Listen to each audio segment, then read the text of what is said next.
Picture yourself in a classroom. What do you see? Do you see a lecturer and students sitting at individual desks? Or do you see more of an office environment where students collaborate with their peers?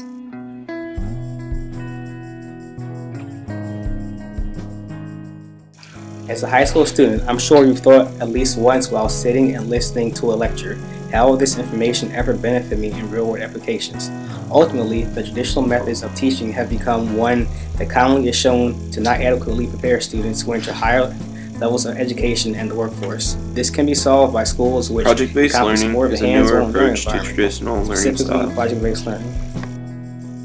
There are numerous ways that project-based learning differ from traditional learning. Instead of lectures, students learn through more hands-on experiences, such as labs, planned field trips, and individual projects.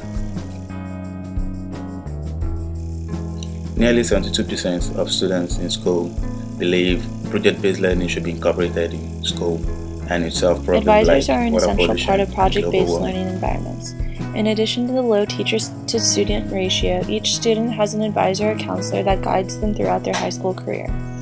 These advisors are typically described as more of a close relative than a lecturing instructor. Commonly said, they don't look down upon students, but instead act more like a second-grade teacher, as they take care of their students. Advisors are also guidances in helping students produce and deliver their projects to the outside community, and will aid in the process of transitioning into and out of high school. In addition to helping with subject material, they teach self-motivation and help students decide the best fit field to pursue in future years. At many of these learning institutions, students are required to be active learners. Once that take material they are taught through lecture, apply it to real-life problems, and showcase their work to faculty and community members. This makes sure that students have a good understanding of the material they are being taught, rather than remaining onlookers from the back of a classroom throughout their core educational years.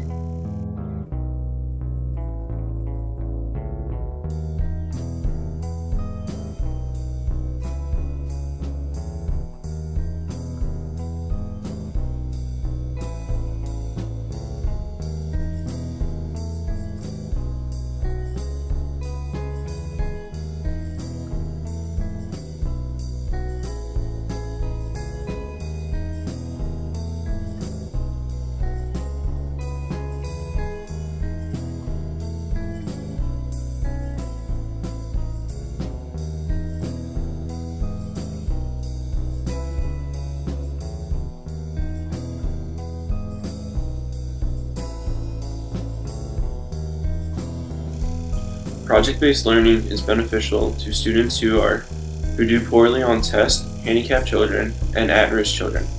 It increases their confidence, awareness of social issues, and increases their motivation and likelihood of staying in school and seeking post-secondary 100% education. of graduates from California's high-tech high charter schools, nationally recognized project-based learning institutions, have been admitted to college, 99% of which attend a university in the fall after graduation.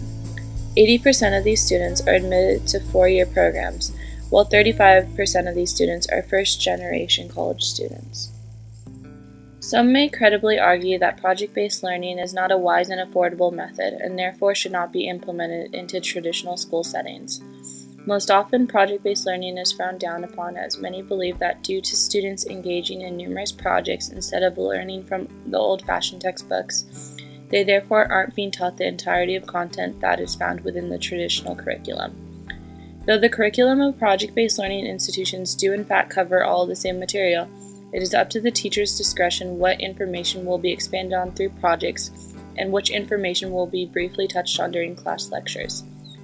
Through engaging in projects versus reading from textbooks and taking exams, students aren't subjugated to learning and memorizing subject material that will never benefit them in real-life situations, but instead zone in on more useful information.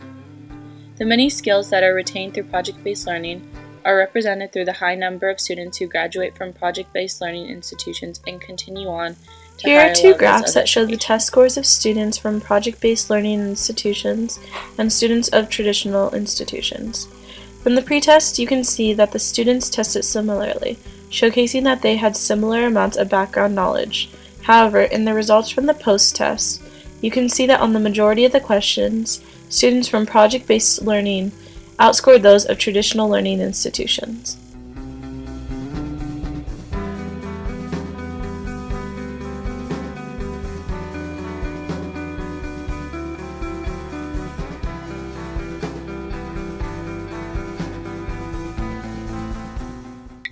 Many argue that project-based learning isn't affordable to be used within traditional and public settings.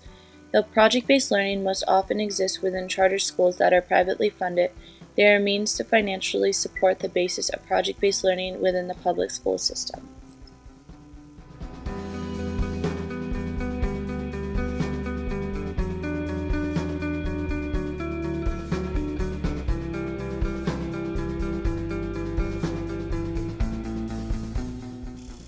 Project-based learning can be incorporated into high schools through private funding associated with the school, additional support from the government, and fundraisers.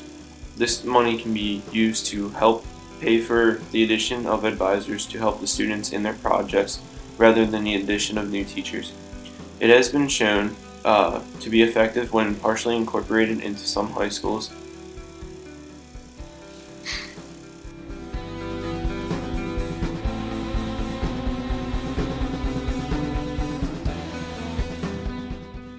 Overall, project-based learning is a new method of teaching that deserves to be brought to light and integrated into all public school systems, especially high schools. By engaging in projects, taking part in internships, and applying teaching material to the real world, students may ultimately get more from these 4 core years of instruction than they would normally be retaining through a more traditional method of teaching.